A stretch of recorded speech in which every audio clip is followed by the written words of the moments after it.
Welcome to Grand Coffee Talk. I'm Jeffrey Lassos. We're here at Live on Central at the Grand Central Coffee Company. Got two very special guests with me tonight.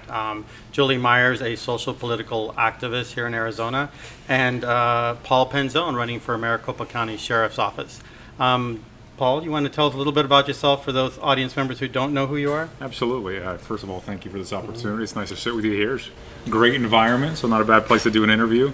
I moved here as a young man from New Jersey. I was in junior high school. So I've seen this community grow from what was relatively modest in size to what we've seen now. Not only grow in capacity, but grow in diversity. So this community is important to me. My wife and I have two sons. They're grown, 23 and 30, but we're highly invested in this community, in our children. My wife's a small business owner.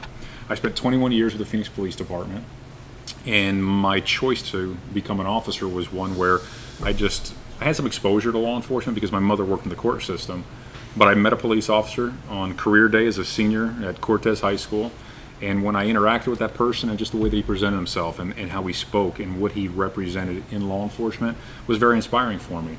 So it was just one of those defining moments that I thought to myself, this is how I want to pursue my career. This is what I want to do. I want to be in service. So I went to college, and then I went on to Phoenix Police Department, spent 21 years there. And I tell everyone, it's when people ask me, I would never talk either one of my boys into being police officers, not because I don't believe in the career, but I worry so much for them. So there's a lot of sacrifice that comes with it and a lot of challenges. But if anyone wanted to write down a wish list of, hey, these are things I'd like to do if I was a police officer, I was blessed with the fortune to have all those opportunities. And I worked in the streets, and I got a chance to know the community from that perspective. And I was there during a time when the relationship was very strong between the community and law enforcement. I worked undercover narcotics for about 6 years, and that's an interesting experience because you see things from the inside out. You're in homes, people don't realize you're police officers, so you see them interacting on their own terms, talking about other crimes they want to that they're going to commit. Their behaviors because of their drug addiction, which is a serious challenge in our community, and then the children who are affected by that.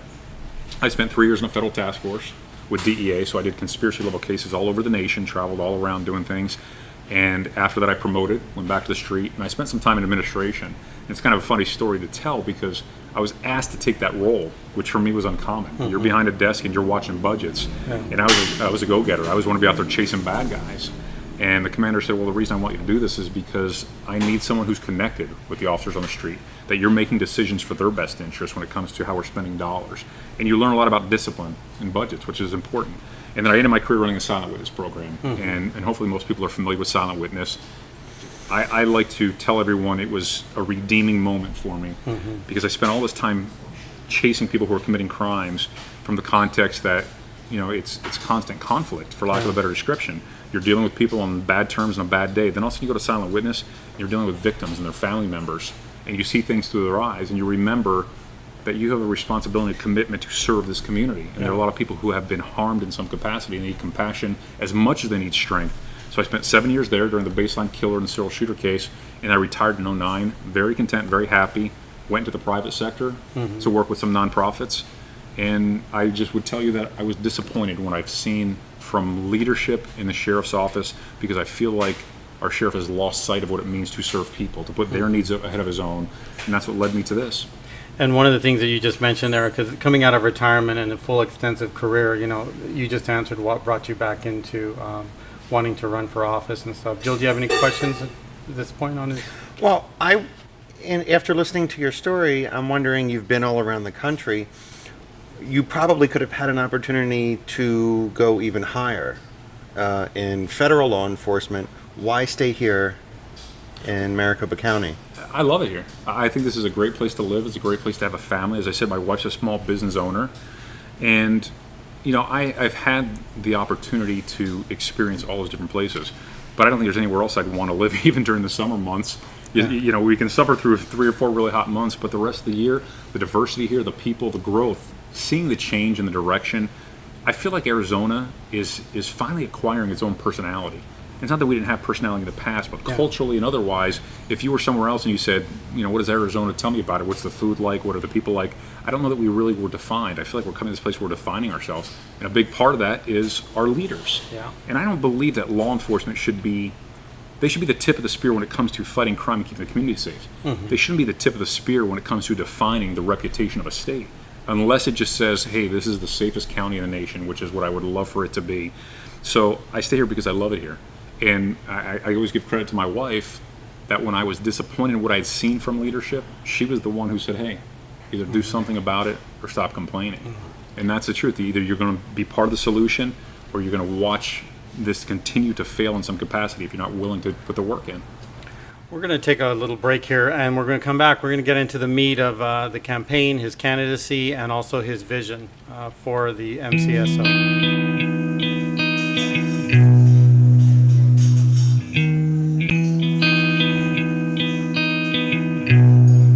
Hello, my name is Linda Marie Cabrera. Welcome to Happy Printers.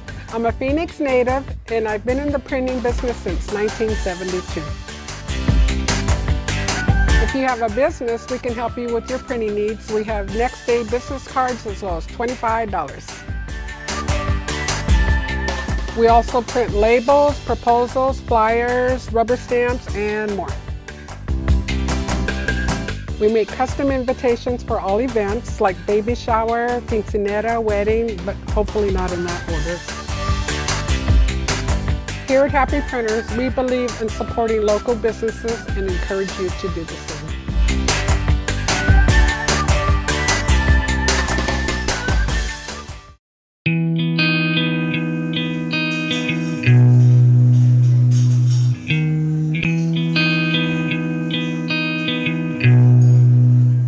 And welcome back. Thank you, Paul, for sharing that personal story with us. We're going to get a little bit more into the meat of why we're here today. If you turn on the news across the country, especially here locally, there's some community and building that needs to go on between law enforcement and many, many communities. But more importantly, here in Arizona, we've been dealing with a lot of things for many years. I'm going to turn it over to Julie Myers, who's a social political activist here in Arizona. She's going to ask Penzone some questions. So, Julie, you want to take it from there? Paul, thank you again for joining us today. A large part of the problem that we've been dealing with as voters and taxpayers in Maricopa County for the last 24 years comes from the way the system is set up.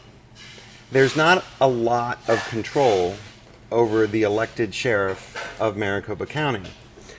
We're on the hook as taxpayers, and the county supervisors are on the hook to providing money to pay settlements and to fund that office, but we don't have the kind of control that we should.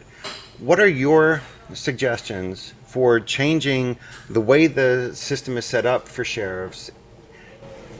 Well, I think there's a greater complexity to this office. Any elected official obviously answers to the voters, which means that, barring some other circumstances, you're not going to get fired as long as the voters continue to allow you to keep that office. And then you look at the powers of law enforcement, how influential they can be, and when I say influential, I'm not talking about from a typical political position, but the ability to intimidate or to focus certain resources in a place to send a message maybe to an opponent. Unacceptable. So if we're going to elect people, if we believe that the best path to choose a sheriff is through an election process, as voters, we have to remove this relationship side of it, meaning that, oh, you're so fond of that individual that you allow them to keep their job. And there really needs to be almost a report card system that you're truly evaluating what they've done on behalf of the community from that position and if they're entitled to keep it. Now, would I consider the possibility of saying, as opposed to being elected, that it becomes appointed, so there really is more oversight? I think if the community feels that's a more effective way to do it, then we should absolutely go in that direction, and I wouldn't oppose that at all. Under the current standards, though, it's an elected position, so we have to make sure that we're choosing people who are willing to work with the Board of Supervisors, who are willing to work with the community and say, I serve you, therefore we need to be transparent and honest. We need to address these issues to ensure that we're fiscally responsible. We need to make sure we're prioritizing our resources to heighten the level of safety for our community. So there's a balance here. With any elected official, you have to have humility, you have to be a servant leader, and still have the strength of character. Law enforcement is not a pretty job. It's a very difficult job, and there are some things that we see in law enforcement that are difficult for people who aren't involved in conflict on a regular basis to understand. And I'm not saying it to be belittling. At the same time, we have to have transparency, we have to have accountability, and we have to make sure that men and women wearing the uniform have the support they need. But for those who fail, who make bad decisions, who are malice in their actions, that we hold them accountable so that they're not reflective of the rest of the organization or rest of law enforcement. Yeah. That accountability you were just speaking about, in order to make sure that that's there to the extent that the people of Maricopa County want it there needs to be a change of culture in that office. And it's been nearly a quarter of a century building up to the culture that we have now in the Maricopa County Sheriff's Office. So you're not going to be able to fix that overnight. Do you have any plans to, or anything you can say to assure the voters of Maricopa County that once you take on that task, that you're not going to settle in and also be a sheriff for life? Repeat the behavior. Yeah, I had no aspirations when I retired to return to law enforcement, but I felt compelled because of my background, my commitment to this community. So when I look at that organization, I can tell you on a regular basis, I receive some form of contact from members within the organization, whether the deputies, detention officers, civilian employees, who express to me they want to see change, that they believe in representing what is greatest about their industry, that integrity and honesty and all those other factors are important to them. But under that current regime, they feel suffocated. So I've had people ask me, are you going to get rid of all the hierarchy? Are you going to, you have so many people in there for 24 years. How do you change all that? You have to be fair to them and fair to the process. So I owe it, whether it's that organization or any other, to do a fair evaluation to see if you're qualified, if you've earned that opportunity, if you're willing to help change the culture to a new direction, a more positive direction, and if you are willing to be part of a team that has a different vision. And if all those boxes are checked, then I want to give people the chance to succeed. If not, then we'll have to determine what is best suited for the organization, the community, and maybe that individual. The benefit that I've had is I've worked with a lot of agencies in this county, law enforcement. So I have support and resources from all different places to bring in, but you're exactly correct when you say it's not going to happen overnight. So we need patience of voters. We need the commitment of voters in the community to say they're going to be part of helping us rebuild and restore it. And that the patience means every day we're going to move a little bit further forward, till we get to the place that it is part of the community extension and not this division that we have right now. And then let me just jump in here a bit on culture. So I'm a native Arizonan. I moved back about 4 years ago, or actually during SB 1070, from San Francisco after being gone. Not the greatest time. 17 years. My 23-year-old niece asked me, she goes, Theo, when SB 1070, what do I have to carry around with me now? So culture does not only have to be changed on that, but perception from a person of color or Latino or just a lot of different demographics, when they see that MCO label or card or emblem and stuff, what are some insight that you can provide us in terms of creating change so that the community no longer grips like, oh, there they are, so that there is that relationship base? And that is a very fair and just question. I think there's two things that I really want to express. My career in law enforcement was one where I was very serious about keeping this community safe. You know, I've had the chance to be involved in very, very high-profile cases, state and federal level. Received a lot of recognition because I worked with good men and women. So I was supervisor of the year. I was task force agent of the year. So when it comes to solving crimes and keeping the community safe, I take that very serious. Our opportunity is how we relate with the community, though. So we have to, as an example, I started Testigo Silencioso, which was a Spanish version of Silent Witness during SB 1070, so that the Hispanic community who was Spanish speaking as a first language knew that law enforcement was extending the reach, saying we're coming to you to help solve cases and keep you safe and to restore that relationship. We have to be intertwined. The agency has to reflect the community has to be invested in the agency. So we have to do a better job of making outreach to say we're here to serve everyone, to keep you safe. If you have broken a law, if you're here illegally, we want you to be sure to follow the processes to be held accountable to the law. But how we treat people is a reflection of the authority that we've been empowered with. It is not ours to keep. It is ours to protect and respect. No different than the people that we're serving that we protect and respect. So it's going to take some time. But trust comes from transparency, honesty, from engagement, and from mutual accountability. Not just one side or the other, but we're in this together. I use this saying often. I say, because I've had the chance to speak to a lot of groups, I'm not a cop who lives in the neighborhood. I'm a person who lives in the neighborhood who happens to be a cop, and there's a difference. So you should be part of the community first, and then your job is what you do to perform on behalf of the community. When people come up to you and say, I don't trust anyone with a badge, what do you say back to them? How do you build that trust back up? Well, I'm disappointed when I hear that. I understand why it occurs. I don't necessarily agree with every aspect. We are seeing horrific incidents in the media through the lens of cameras now that we didn't see in the past. And oftentimes those incidents are not justifiable and those officers should be held accountable. Then there are other times I believe that there are incidents where we're premature in judging and it's unfair to the officers because we don't have all the information and we lack patience. So what I would want to do with that individual is just get to know them as a person first and give them a chance to get to know me as a person. Because they're not going to trust the uniform I wear or the badge that represents me until they know me as a person. And it's no different with any deputy or detention officer. We need to find a way to get them more engaged with the community at a personal scale and then build that trust back up from that place. So there's no one statement, one action that I can do in that moment that's going to suddenly just change the context completely. It's going to have to be earned. No different than me earning the opportunity to become a sheriff. Nobody's going to hand it to me. I got to go out there and work for it. To earn the trust of the community, nobody's going to hand it to us. We have to work for it. And the same applies to the community. To earn that place where we're back in it together, the community has to be willing to extend the reach also and say, we're with you, we're going to work with you, we're going to address these issues. But every day we recognize the sacrifice you make, your family makes. We're thankful for that, but it doesn't give you a pass if you do something wrong. Great. So we're going to take a little break here. When we come back, Paul's going to share with his vision and some of the platforms that he's working on and how he sees the MCSO changing under his leadership.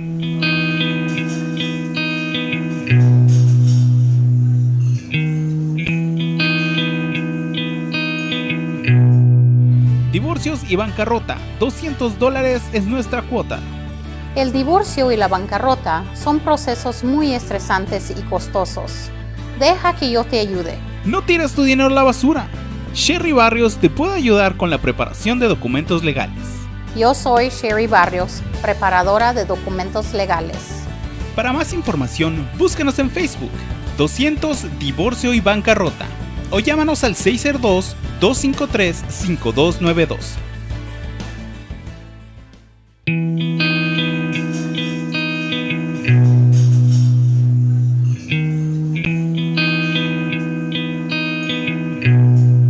Welcome back. We're at Grand Central Coffee Talk with Paul Penzone and Julie Myers. Paul's going to share his vision and some of the things he's working on and how he would see MCSO change under his leadership.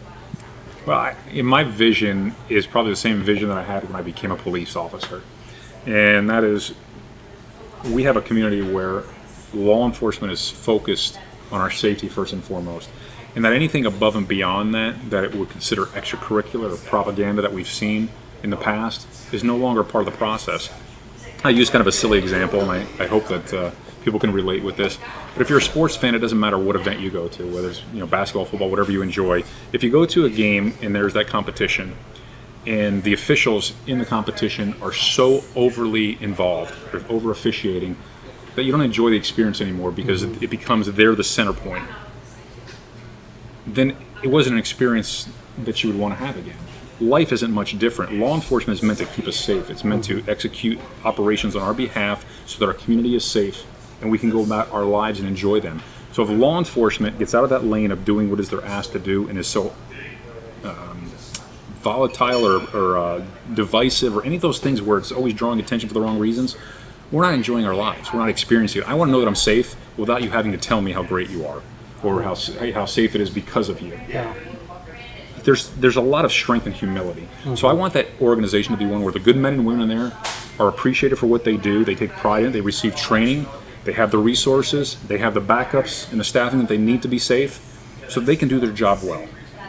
And that as a community, we have a partnership. So you don't just know them as people in uniform. You know them as people who, again, live in your community. I would love to see the day when across the nation, instead of you go somewhere and they go, oh, is that the place where, and they say the sheriff's name, they say, is that the place where it's the safest county in the nation? That's my vision for it, that Maricopa County Sheriff's Office is so good at their job when it comes to detention, court services, enforcement, that you just appreciate it. And if there is a mistake made, if there is an error, whether malice or on accident, that you trust it's going to be handled the right way. You have confidence in the process saying, okay, I don't like what I saw initially, but I trust that leadership there will be transparent, will take care of their business as they should, and at the end of the day, we're going to know that we can trust in that organization. So that's first and foremost. There's another piece, though. That agency is critical to all the other law enforcement agencies in Maricopa County, whether it's Phoenix PD or Glendale or Surprise or whatever agency you speak of. They have to facilitate aspects on behalf of those agencies. Let's say you live in a small community where the police department may only have 2 or 3 officers on the street at any given time. If the sheriff's office can't help facilitate maybe transportation of a prisoner, you're looking at an officer in that community being taken off the street anywhere from 45 minutes to 2 or 3 hours to book someone. For that community, that's devastating. So we have to be a facilitator of safety. We don't always have to be the lead dog in the race, the ones who is always taking credit for things. We should be the ones that we're supplementing the needs of other agencies while we're handling our own business. So my vision is an agency that you appreciate, you respect, you have confidence and trust in, and that we are so sharp about doing our business that if there's a problem here right now and deputies that have come through the door, you have the utmost confidence they're going to handle it the right way. Thank you. Julie, you want to close with anything? I just want to thank you again for coming in and talking to us. It's something different to have actual hope about how one of the most important offices in one of the largest counties in the country is going to be run in the future. Thank you for that. And I want to just say thank you also for myself and also viewers out there. And this is a pretty diverse audience that we have. It's millennials, it's Latino, it's progressives, it's the aging. So it's a big group of people here that are all wanting hope. And I think you brought that here today. So thank you. If I could just close, I appreciate what you're saying wholeheartedly. Mm-hmm. But I would challenge everyone. Hope is an exciting thing to keep us in a positive frame of mind. And there's saying either you define the moment or the moment defines you. This is our moment. Yeah. If we're going to define it, we need to take action. This isn't going to happen on its own. So people have to not only believe, they have to make a commitment. They have to be in action. And when I am successful in November, we're successful in November. And then it becomes about, okay, we've put you in that position to serve us now. We're going to hold you accountable. We're going to work together with you. So, yes, I'm all about hope and positive thinking. I'm also about accountability, and I'm about action. And I just challenge everyone to be with me in that place, that we're going to make this happen. We're not going to allow for it to slip through our fingers. And I want to challenge everyone out there watching this to take up the challenge and to push this out far and wide and join us in creating change in Arizona. So this is Jeffrey and Julie and Paul at Grand Coffee Talk. Thank you. Thank you.